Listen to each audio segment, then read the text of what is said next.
এই মুহূৰ্তত জনাই আছো এক ব্ৰেকিং নিউজ। মৃত্যুভূমিলৈ পৰিণত কলম্বিয়া। 7.4 প্ৰাবল্যৰ ভূমিকম্পত কঁপি উঠিল পশ্চিম কলম্বিয়া। সোমবাৰে পুৱা 7:34 সংঘটিত হৈছিল এই ভয়ংকৰ ভূমিকম্প।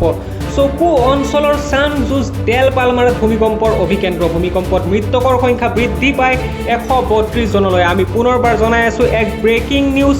মৃত্যুভূমিলৈ পৰিণত কলম্বিয়া। 7.4 প্ৰাবল্যৰ ভূমিকম্পত কঁপি উঠিল পশ্চিম কলম্বিয়া। সোমবাৰে পুৱা 7:34 সংঘটিত হৈছিল এই ভয়ংকৰ ভূমিকম্প। চকু অঞ্চলৰ ছান জুজ ডেল পালমাৰত ভূমিকম্পৰ অভিকেন্দ্ৰ। ভূমিকম্পত মৃতকৰ সংখ্যা বৃদ্ধি পায় 132 জনলৈ। আহত বহু লোক, ধ্বংসস্তূপ এতিয়াও আবদ্ধ বহুজন।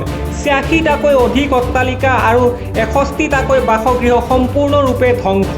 1575টাকৈ অধিক ঘৰ আংশিকভাৱে ক্ষতিগ্ৰস্ত। 18টা স্বাস্থ্য কেন্দ্ৰ আৰু 52খন বিদ্যালয় ক্ষতিগ্ৰস্ত। বিমানবন্দৰত বিমান সেৱা সামাজিকভাৱে বন্ধ। ব্যাহত জনজীৱন। ৰাষ্ট্ৰীয় জৰুৰীকালীন অৱস্থা ঘোষণা। সেনা উদ্ধাৰকাৰী দলে চলাইছে অভিযান।